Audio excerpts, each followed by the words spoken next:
Welcome to Marvel Vision, a podcast about Marvel, the MCU, and right now, X-Men 97. I'm 97, bringing you all the hits from the late 90s. Let's go. Third Eye Blind, Jumper.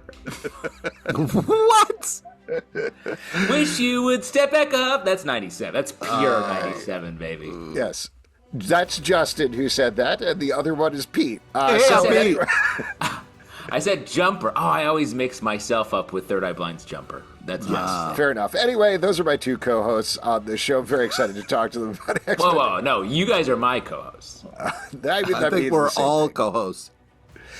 Let's be clear. The C is capital, the H is capital in mine, but otherwise it's exactly the same thing.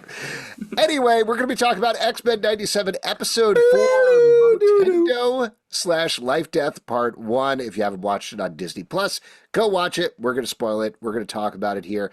Brief bit of recap here. The first half, it's Jubilee's 18th birthday. She's bummed out because Magneto doesn't want to go to the mall. So she and Roberto get sucked into a video game. He's baristaing for Rogue is what he wants to do. Oh my Hey, God. you can get these X-Men mugs online. Hold on. Check them out.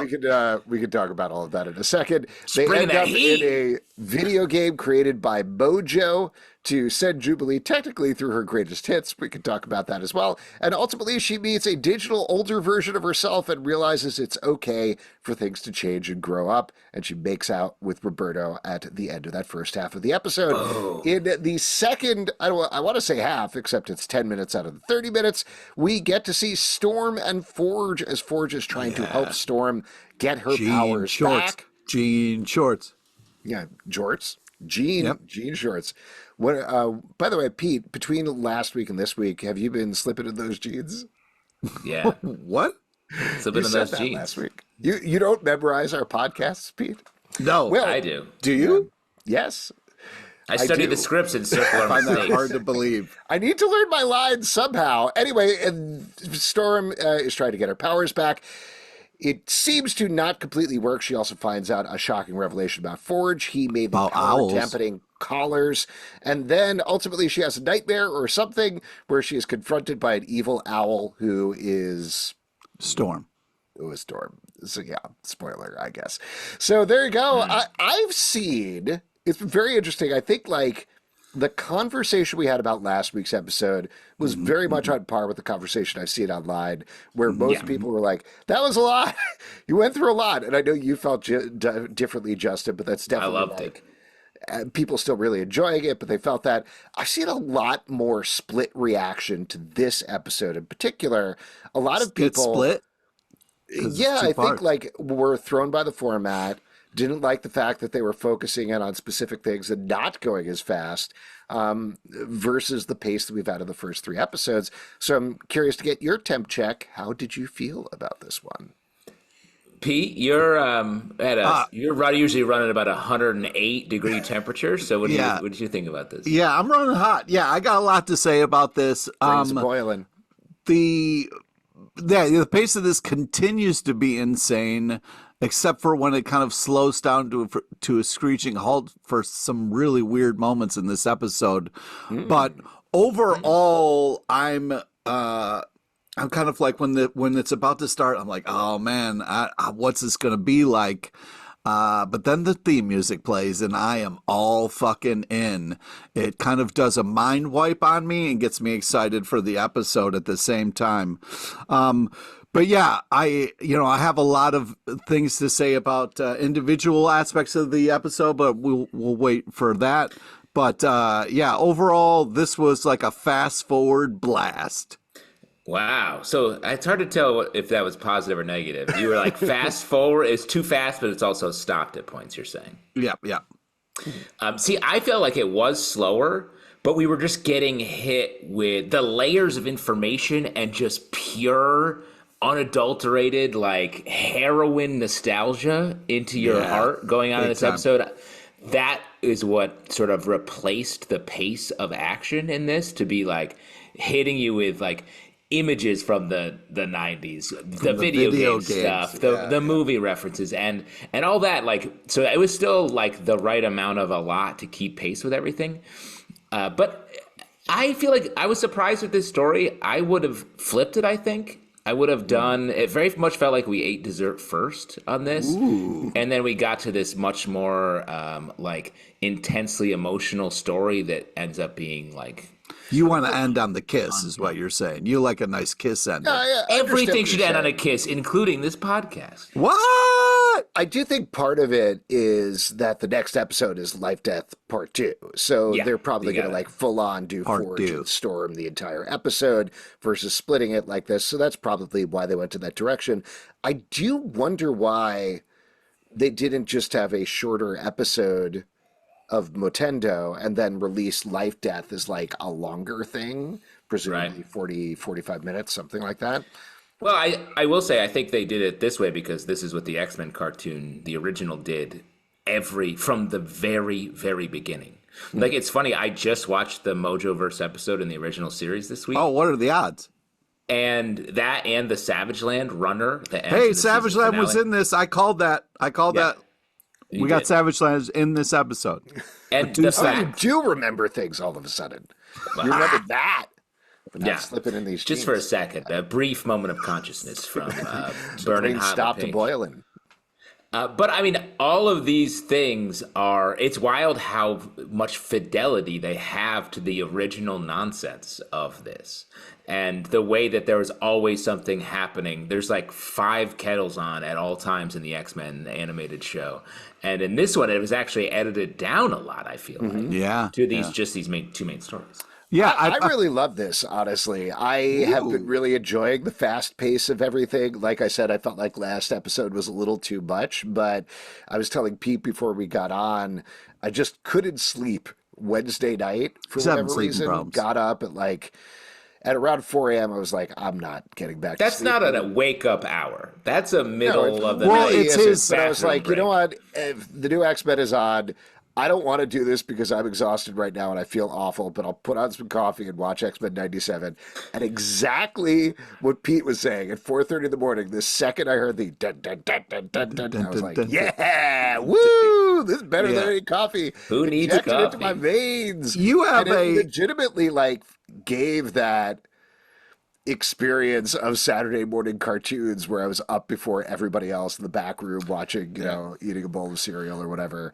So That's that was funny. pretty great. It was fun. We should watch the season 1 finale. But all 3 of us get up early, get on Zoom, watch it together in footy pajamas with big bowls of cereal. Oh, my God. At Saturday morning at 6 a.m. Let's go. Come on, That let's would be real. glorious. Let's Don't do this tease real. me. Don't tease me with a good time. Listen, Zelbatron, I think what you're not realizing is you have a Disney alarm clock in your head that at 4:30 when the new episodes were originally going up, your body was like, it's Disney time. You I know? mean, I've said this before. I'm sure I've said this on the podcast, but definitely it is not my job currently to write about X-Men 97, even though we're talking about it. But it seems like it still when is. it was my job to write about Marvel stuff and I didn't have the episodes in advance, legitimately without an alarm, my body would wake me up at 3 a.m. and be like, new episode on now, get up, time to work. watch. Hey, when you're a journalist like the 3 of us are, you stop. have to always be on call. Not true. The news doesn't rest, and neither do we. I Rise up. 100% agree. I really like both halves of these. I will disagree with the internet. There was definitely some goofy parts, but as we've talked about before, the show leans into being goofy. It doesn't shy away Yes. from that. So I have some questions and some holes I want to poke and stuff, but I loved the throwback video game stuff in the first half. Well, let's Fun focus on Jubilee. Loved seeing the original voice of Jubilee as old Jubilee. I thought So that was good. pretty great as well. Fun little, not so secret Easter egg there. And then Did the you like second their half, jump hug that they did? it was perfect. Everything was great about it. And then the second half, Life Death, I thought was appropriately dramatic and emotional, which feels very much a piece of that era of X-Men as well, which this is, I haven't gone back to read it. We should probably read Life Death before next week. This is based directly on an X-Men storyline. Yeah. But it feels like it could be pulled straight out of a comic. So that's great. Okay, was- let's back up the truck and talk a little bit about what you said. So the Can we first back up a truck for a second and talk about the Marvel flip? Because I'm shocked Yes. that we haven't Thank you. talked about that yet Thank on you. this show. First 2 weeks, they did the X-Men theme over the Marvel animation thing Yep. that has classic Marvel animation, which I thought was Yep. awesome. Yep. This week, they did the Marvel Studios thing, theme and I was a music. little disappointed, to be Yeah, but honest with you. then the X-Men music kicks in, and then you're like mind wiped and like, yeah, I'm That's having not fun. going to fix everything, Pete. The X-Men music isn't going to fix. So far, If it's you're- fixing everything, bro. If you're How's late your on your marriage taxes, and if you're late on your taxes a couple weeks, you can't just turn on the X-Men theme. Oh and sing shit, it. taxes. Yeah, you got 11 days as we're taping. You flip on that X-Men theme, you're good to go. Send that direct to the IRS. Yeah, exactly. Send it to the IRS. You're golden. Stay golden. All right. So He's let's writing talk off about his this. adamantium bones. That doesn't seem real. Can you do that? All right. So let's talk about it. The nostalgia factor was high, but they said, Motendo. Hold on. You are skipping right past the opening credits, Pete. Now, in Yes. the opening credits, also have something very to say. cool, there's a couple of things that were pretty neat. One thing, they switched jeans. They slipped Yeah. into their jeans in the opening credit. We now got the correct Jean with a different haircut versus Madeline Pryor, who was on the first 3 episodes. So that was very neat. And all She's of out. those scenes in there, we're getting, what's her name? Lorna Dane. Lorna was Dane bringing that Polaris energy out of nowhere. Yeah. Sweet. Love All that Xavier stuff, he is 100% coming back by the end of the season. Approaching quickly. We got a little preview of the Mojo in the opening. And it's credits, which interesting I to me is appreciated. that we keep ending, like we switch up all of the shots between, or most of the shots between, but we keep ending with that shot of Morph being chased by Mr. Sinister. That feels important to me. That feels like Sure does. that they keep hitting that in there. I feel like we're going to see a lot more of that in the season to come. Well, and again, just to keep being the archivist here, as I rewatch the original series, Mr. Sinister is a little bit the main villain of the first couple seasons. He's got his nasty boys out there doing his bidding, and he's not as sort of all powerful as he is in the comics and in other iterations of him. He's just like sort of mean and very evil, a little more evil. Apocalypse is sort of like above it all. Mr. Sinister is the guy on the ground who's fucking things up. So it makes sense that he's a little more present here. Yeah. Okay. But then we go into the kind of classic lineup as Hold on, I want to step back and talk about the loading screen. Now, when I don't know if you guys have noticed, they changed the color on Disney Plus since it joined with Hulu. It's like a little more of a different. teal. It takes longer to load. Honestly, I don't love it. Oh. I know, I think you're making a joke, but I do have another couple of things to say about the opening credits. White Queen is banging. Love that. I don't know what that means. I don't think she's going to be the hero version of her that we have gotten for the last many years. Yeah, but she's not a coming hero. also. And then we jump into Not a hero. that she is. She's married to Tony Stark. You Not a hero. blasphemer. Huh? Not a hero. A very nice and, pretty acerbic, but in a fun way, woman who's married to one of the smartest people in the Marvel comic universe. What a great couple. Can we? Cool. Is there You anything were gonna we talk go about- back even further potentially? I don't know. Like into our childhood. Footy pajamas. Footy pajamas. Serious? You wanted All to talk about Motendo. Take it away, Pete. Okay, thanks. Well, we missed out on the Gambit Rogue Magneto love triangle stuff, which, first off, Gambit is like a walking Ken doll on this show. The way they dress him is insane. Yeah, the And he's 80s just like, half "Hey." shirts, dude. You remember those? Yeah, he remembers them. He doesn't take, that's his base layer. He doesn't I get any also, more I just naked want to than mention, I have a little bone to pick with you, Justin. All the jokes you made about Rogue being a cat. When Gambit was like, "You take your coffee with milk, right, Cher?" I was like, "That's because she's a cat."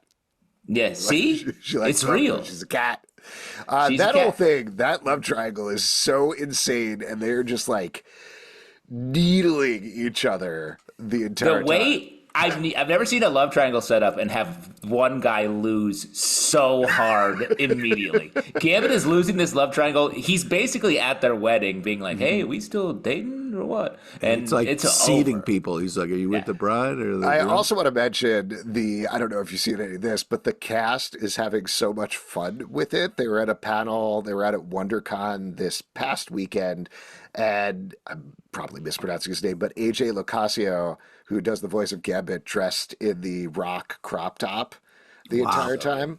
And they It's called went a half shirt. to they basically like walked around doing memes with like him sitting in the background at a diner and the voice of Rogue and the voice of Magneto sitting together and talking and him just glaring at them in the background.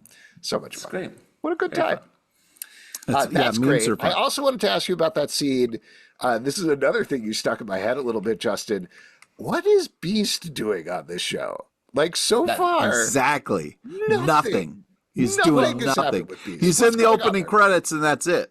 That's fine. Beast had such an outsized. He didn't even presence get in a the original muffin at the but birthday. He doesn't have anything to offer. In the original series, all he did need was nothing to occasionally offer. he was in jail for like a full season, just reading random books. He'd be like, "Well, I like this. I like the Prisoner of Azkaban or whatever." It's like, get the fuck out of here.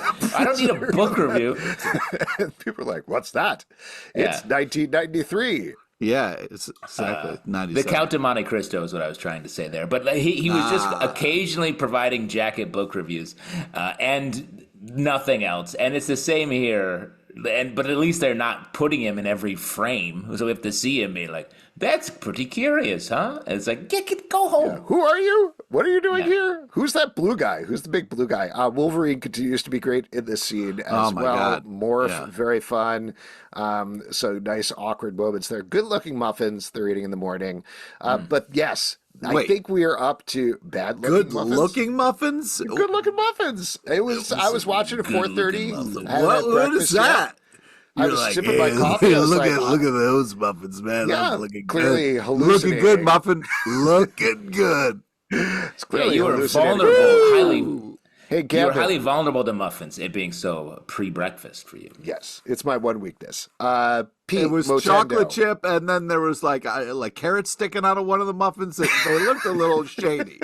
That's my point. It looked like You never Beast made a shoved muffin with full vegetables. carrots in it? Yeah. That's a carrot Chocolate- cake muffin. And again, not to keep riding Beast, but chocolate chip muffins are not a breakfast muffin. That's a dessert. Put that away. Shots That's fired. basically a Wait. cupcake. What Go to about bed. like a chocolate croissant? Yeah, sure. If you're a friend, What's the difference there? huh? What's the difference there? A chocolate croissant is more of a dessert than a chocolate A muffin. croissant is not a health food. A muffin purports to be It's a like Oh, a so you fiber feel breakfast. betrayed. You feel betrayed. Exactly, it's a lie. Chocolate chip muffin is lying to you about what it's doing. It's a Chocolate sneaking has dessert. a lot of good effects Guys. on the body. It has antioxidants. Your kid has gotten to you. You're broken. we're a little Your kid is too- incepted you. All we eat in this house is chocolate. That's it. Yeah. Alex lives in a chocolate house. He's like a Okay, witch all right. in Hansel and Gretel. I'm trying to boil my kids, and so far it's not working. Listen, muffins are morning cake. Okay, we all know that. Oh wow! I want to We're appreciate that surprised every Pete time you eats like tried a to talk 10-year-old. about Motendo, we've gotten farther back to the point that now we're discussing breakfast, the first part of the day. Yep. All right. So Motendo, the problem is. What kind of dreams did you guys have last night? Oh my god. Wow, fully the end of all conversation. So Motendo, the problem is it looks like a Sega Genesis or an old PlayStation, but it's clearly a play on Nintendo. So I was a little disappointed there. Oh, And Can I say what I thought you were going to say? What I thought you were going to say about Motendo, which is what I thought, is when I read the name of this episode, at no point did I take away from it Mojo Nintendo, Mojo, which is yeah. the most obvious thing to take away from it. Instead, I was like, Motendo / Life Death Part 1. Motendo. What an intriguing foreign word. I wonder what that means. I guess we'll find out in the episode. And then when it was Motendo, I was like, oh, I feel very dumb.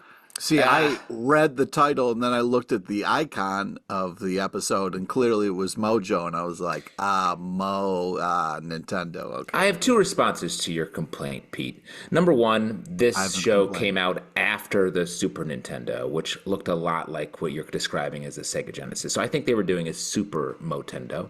Secondarily, in a lot of cartoons in this era, they just made mistakes because they were making them high on cocaine and in a real rush. It could also be that. Okay. Well, how about the fact that, some of the video game stuff was clearly the old X-Men arcade game, but then there was Yes. also like stuff that looked like Mega Man. There was stuff that looked like different kind of video games, so yeah, there was a lot of different, there was like a Street Fighter versus Marvel versus Capcom kind of fighting screen. It was a lot. But when she jumped in and started beating the Sentinels, I was like, oh my God, I feel like I'm playing the X-Men game right now. This is awesome.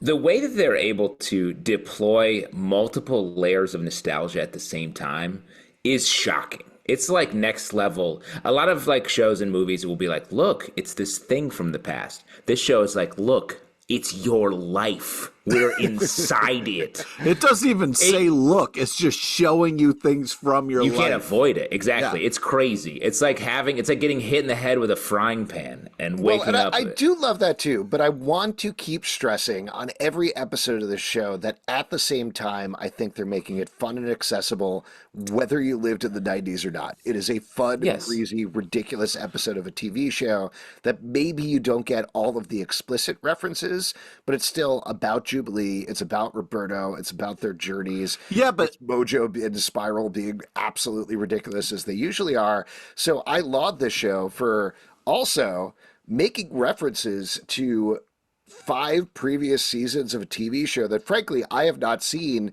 and you do not need to watch to still enjoy this episode. That's hard to do, which is good. I like that we're on literal opposite paths. You've never seen it. I've watched all of it, and I'm now rewatching all of it. And I will say, they do a great job of keeping the references alive and, to your point, making it so you don't have to know all the references. But I'll also say good.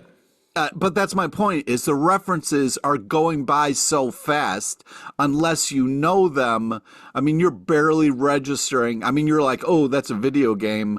Okay, but you're, I don't know if you're getting the Matrix references and all the other stuff unless you kind of, there's a lot of things that are going by you don't fast. have to. It's either you get it or not. But I'm just saying the level of enjoyment versus, like being in the joke versus like this is just a fast but that's what I'm TV saying show. is this is not X-Men movie, or like scary movie. It's not like a parody thing. It's being like should be called X-Men 90s references is what that's it should not be what called. It is. It is about the characters and it's about Jubilee and that's what I already What about said. the phone booth? I mean, the whole show came to a crawling stop because they were like, hey, look, a phone booth. Oh, it's probably a trap. No, we're doing a Matrix reference, you assholes.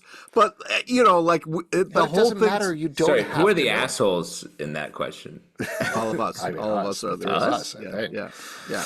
Well, let me see. I think the difference here is like sort of old. We're in a post-nostalgia zone here. I think the old way of doing nostalgia was what they did with the Motendo. Whereas like, look, like the show does like slow down and really gesture at, look at this thing. We're referencing this thing from the 90s. And that is like, so I was like, yes, that's fine. But then after that, once they're in there, we're in like a soup of nostalgia that we all live in if we're from that era. And the way the writers are able to recreate how the inside of our brains work, where we're always sort of seeing things and referencing, oh, that reminds me of that. Oh, that's like that.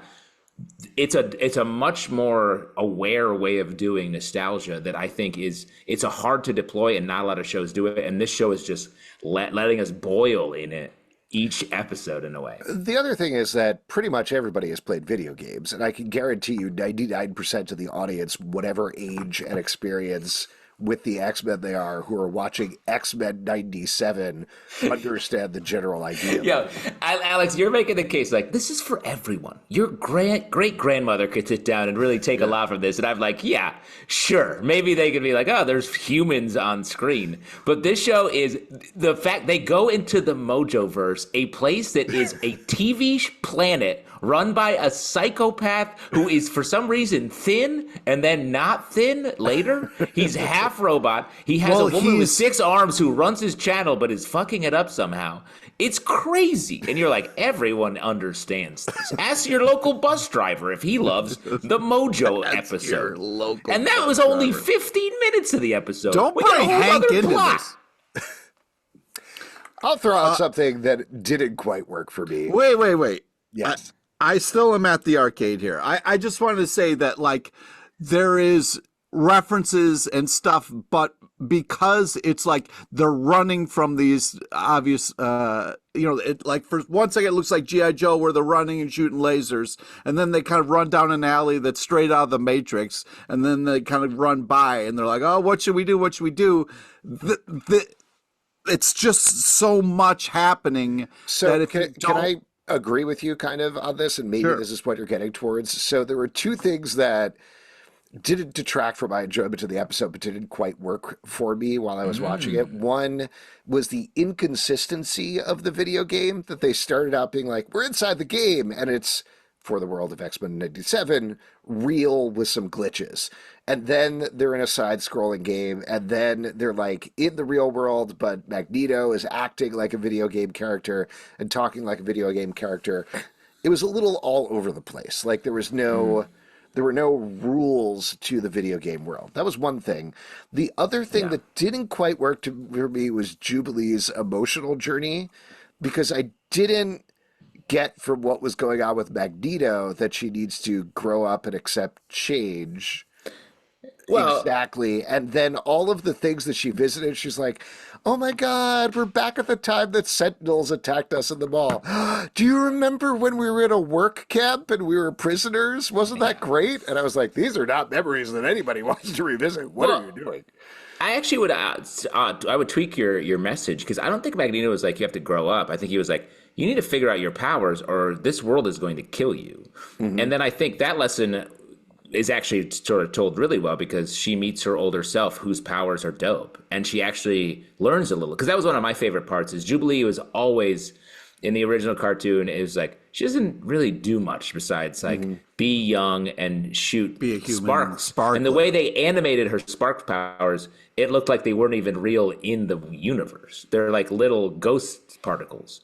And so like the fact that we got a real power set from her here, I thought was awesome, and I think was a good way for her I love that. I'm just like, I liked where we ended up, but her saying like, you know what, it's okay if things change, didn't really seem to connect to what happened before. It was a little weird, because it started out being like, I want to go to an arcade. It's my birthday, which seems like a very reasonable, fun thing to do. And Magneto's like, nah, I'm magnetic. I don't like to go to arcades. I wipe all the machines. And so I think it's one of those things where she's upset and then jumps into a video game, and then the video game is like, you can't spend your whole life playing video games, even though you just told your friend video games are awesome and people who don't like them suck at them. So move on with your life, coming from the older version who was stuck in the game forever. So I appreciated, a little bit of what that was saying. Magneto had a good message. He's saying like, listen, you got your powers, you got to figure things out. And she did get to do a super move in the video game. So I feel like we got some forward movement, even though it was kind of weird. And I'm glad she's 18, but it was just kind of a weird thing to kind of announce. Where she was like, Alex, I'm legal now. Call me. What? Roberto, let's talk about his emotional arc, though, which was another one that I thought like, this episode was clearly leading up to him using his powers, because Jubilee kept being like, no, it's okay. Use your powers. Nobody's here. Nobody's going to see you. They realize they're in a video game world where nobody's going to see them. And by the end, it's being broadcast, by the way. Hasn't used his powers, which is strange. That was strange. He did use them in this episode. He saved the day. A little bit, but he also died. Like he didn't.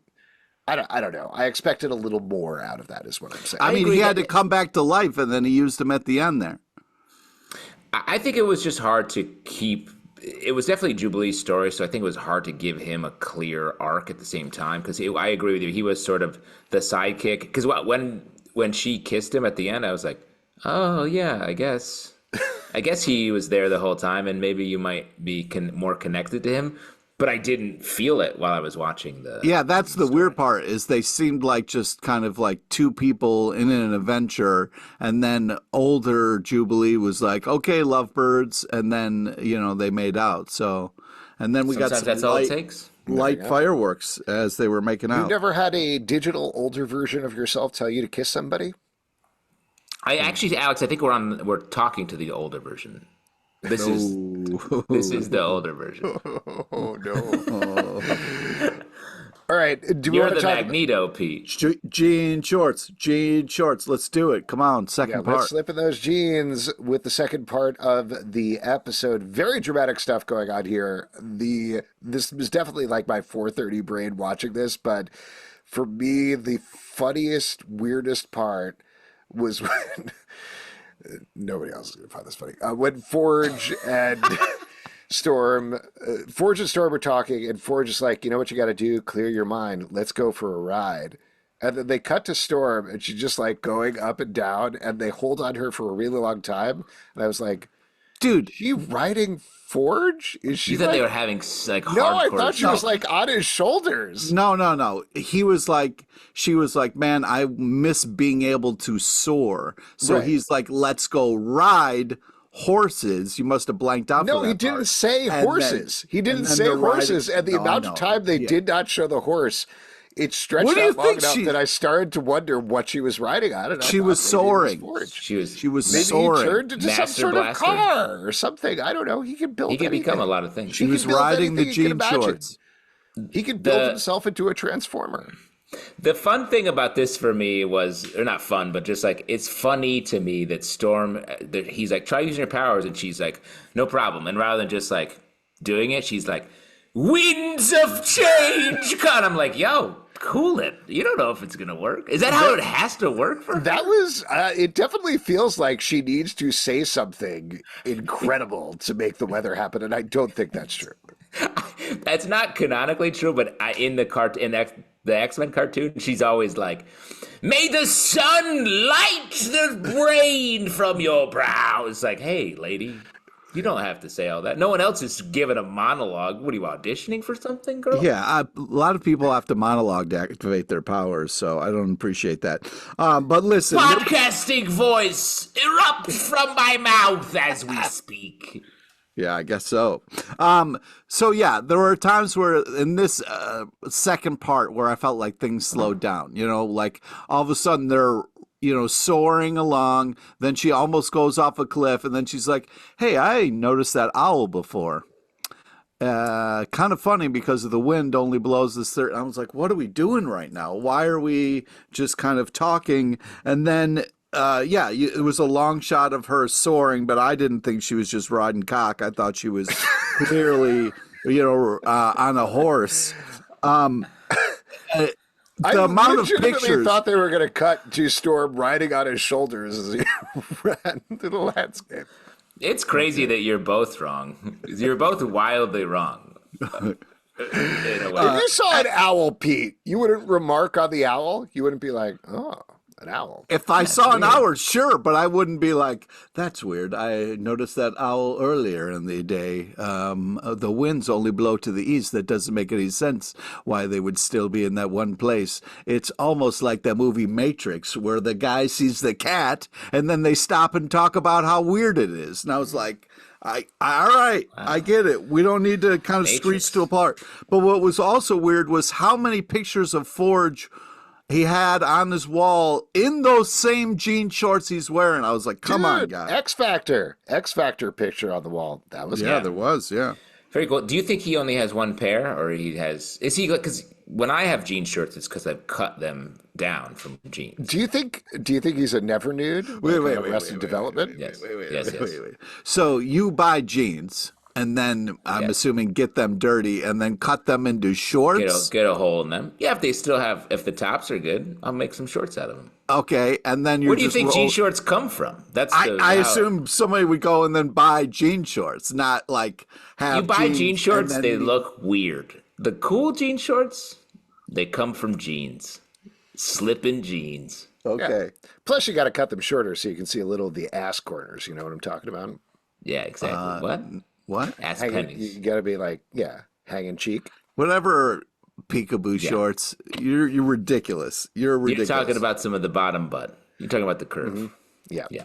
Oh, I'll wear my pair next time I see you guys. Oh, that'd be great. Oh man, can't wait. Yeah. And they never saw each other again. So, The end. you know, Forge is talking about how great she is, makes her get into the machine basically to torture her. Be like, hey, try to use your powers. Hey, try it. No, try it now. Yeah, try. We all know what's going on here, right? This is the only problem with this storyline is like, of course she got into the machine and it worked and she has a mental block, and that's why the owl, who is her, is stopping her from using her powers. My question is, how long until we get there in next week's episode, you know? What about the "you're halfway. a goddess, I love you" slap? Don't fast forward through That that. was pretty quick. He dropped the L-bomb. Oh, pretty you admit it fast. was fast, huh? To say I love you, yeah. Ooh. Did he say How I about- like you? He did. He should have really said warm like up. I love you or something. You know? Yeah. That's a great halfway mark to love. You say like, then love, then love. Exactly. That's the grown-up way to do it. Well, anyway, I think we properly covered this episode. Unless there were any other moments anybody wants to call out. I just thought it was weird that Storm's voice was coming out of the demon owl, you know? Yeah, why do you think I think that is, Pete? Because We it's just an ref- evil demon Storm. No, because it is Storm and she's having a nightmare. And her It's powers- popular X-Men character Bloodstorm. Oh, yeah, there you go. It's Blood Owl. It's Blood Dream Owl? Blood Dream Owl, my favorite X-Men character, finally on screen. Let's go to the vision board and talk about what we want to see in next week's episode. Spoiler, it's going to be more of the last 10 minutes of this episode. That's what's on my vision board. But I will say on my vision board, the other X-Men have to show up. Like I think it's gonna. Here's my prediction: is Forge is gonna call them and they're gonna come because Storm is having in a coma or something. And there's going to be some coma sort of Storm. thing. Because the other X-Men have to be involved, I think. Well, but they could also do that nightmare style, right? Like that's a little bit like the Inferno episode, but we didn't have that happen with Storm. So it could just be her confronting all of her friends, all of her fears with that, going through every aspect. What about there Shadow until- King if she's having kind of a nightmare situation? I thought Shadow King for a second, just based on the way the owl stuff started, but I don't think they'll go that way. Yeah. We'll see what happens, and you'll see what happens on our podcasts, which you can support at patreon.com/comicbookclub. Also, we do a live show every Tuesday night at 7 p.m. to Facebook and YouTube. Come hang out. We would love to chat with you about X-Men 97. Apple, Spotify, Android, or the app of your choice to subscribe, listen, and follow the show at Comic Book Live on Twitter/X. Comic Book Club Live on Instagram and TikTok, comicbookclublive.com for this podcast and many more. Until next time, stay marvelous. Let the rains cleanse you of this podcast as tomorrow we rise and podcast again. Please!